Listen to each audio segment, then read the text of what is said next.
Now let's talk watercraft. Take a minute and have a look at where you're fishing from. You can see there's a decent margin on the opposite side of the lake, with some overhanging trees and some reeds. An ideal place for a carp to hang out. Almost anyone can cast a rod out and wait for the occasional fish, but it requires skill and technique to catch big fish consistently. That's where watercraft comes into play. One element of watercraft is looking for the visual cues. Keep an eye out for splashing, shows, and small feeding bubbles. These all indicate that there are fish in the area, and this is where you need to be targeting. Now, it looks like there's a lot of weed over there. That'll make things harder. Weed is a fish's dream and an angler's nightmare. If you're using a bottom bait and you cast into weed, your bait will be hidden and the fish won't find it easily. It can also tangle your line and help the fish escape your hook. So, when fishing over a weed bed, try using something that sits above it. A chod rig would do the job. Don't worry if you don't have... When you're ready, cast out to the weeds on the far bank. Don't worry if you don't hit them first time, just reel in and try again. Although try not to do that too often or you might spook the fish.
Result!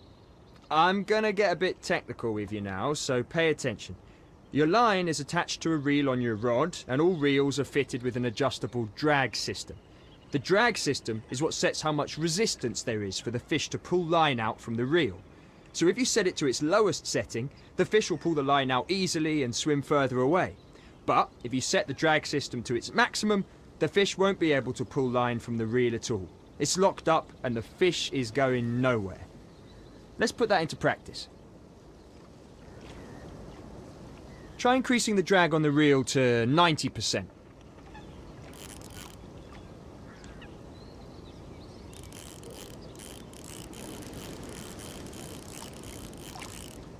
Okay, if you had a fish on, it would find it difficult to pull line out from your reel. Bear in mind though, when you have your drag set this high, you're adding more tension to the line, and that could lead to losing the fish. To monitor your tension, take a look at your drag system. When you have a fish on, you'll be able to see how much tension there is on the line by checking the tension gauge. Blue shows you when the tension is low, and red shows you when the tension is high.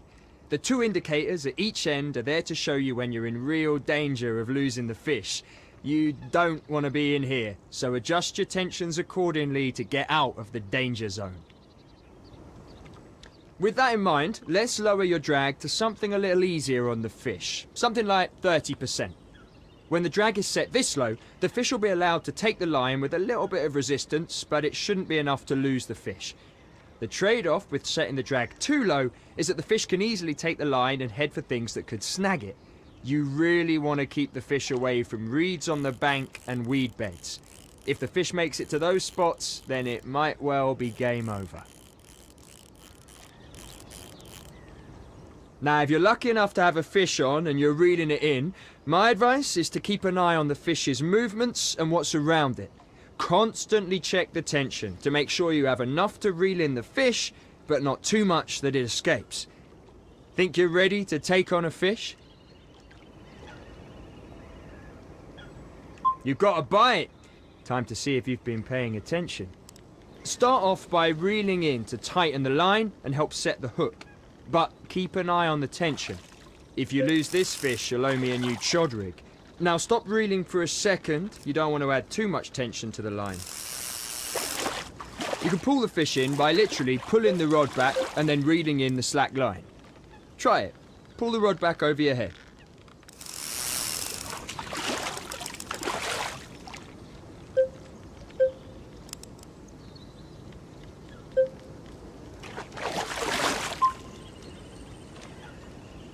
See the tension on the rod?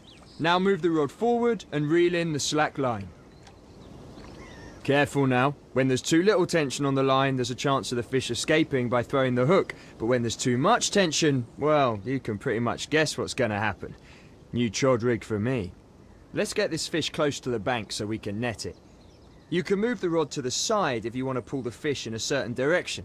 That's your tactic for pulling fish away from weed beds and guiding the fish.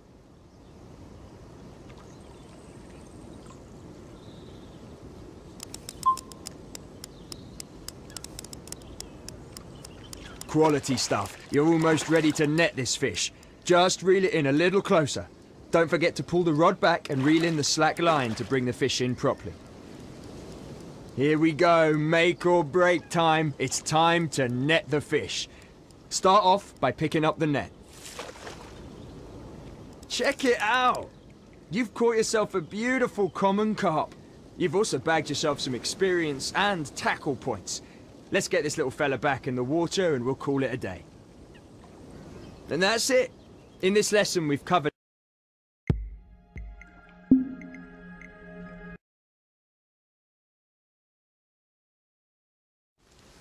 Right, here we are again.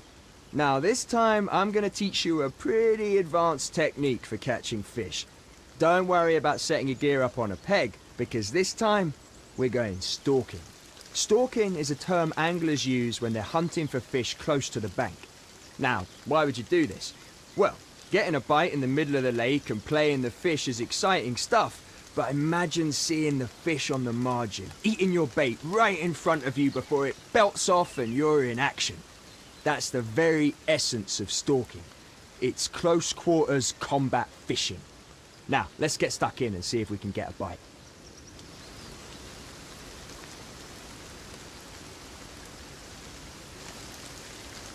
One of the best things about stalking for fish is that you aren't restricted to your peg. You're free to walk around the lake, look for fish and cast out to the optimum location. Give it a go. Walk up to the edge of the lake and cast out.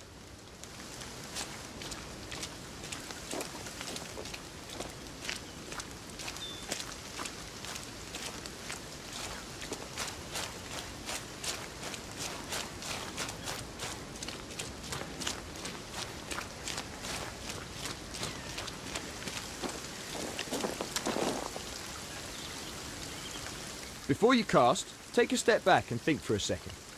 If you're fishing in the margins and you're trying to get a fish in at close range, you're not going to bang out a massive overhead cast now, are you? Casting overhead to short distances is not the way to go. Instead, you want to change your casting stance to an underarm cast. It's a short range cast and is ideal for fishing in the margins.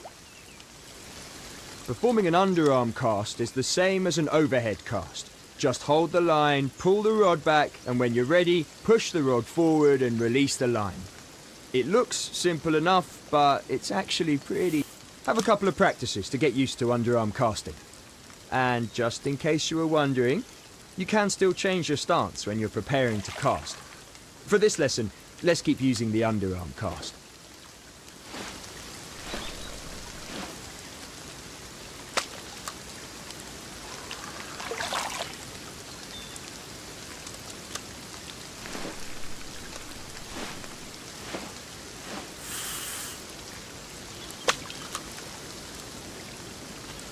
Oh, hold on. I've spotted some fish over there. Quick, reel in and shift it over there before they spook. Remember, when you're fishing in the margins, you want to keep an eye on the water and see if you can spot the fish in the lake. When you see a fish, look, right there. Can you see them? I'm guessing there's a few doubles over there. Quick, cast your line out and hopefully one of them will take it.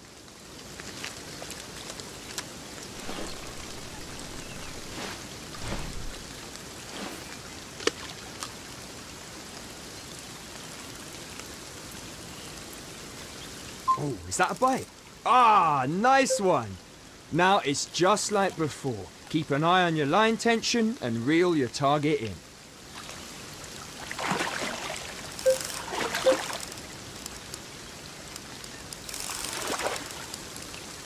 Check that one out. And it looks like you picked yourself up some more experience and tackle points. We're not ending it here though. Let's put this one back and see if you can catch another. You're on your own this time. I've taught you everything I can about stalking fish, so let's see if you can use those skills and catch one for yourself.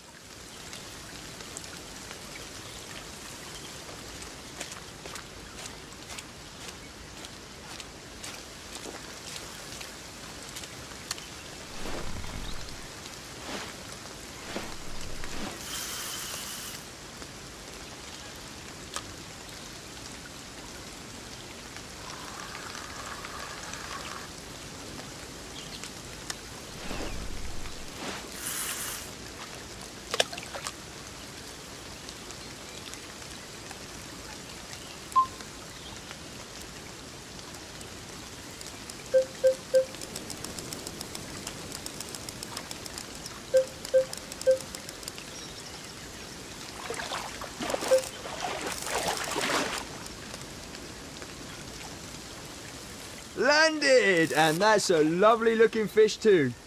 Shame it isn't a massive one, but catching these lovely looking carp is still great fun.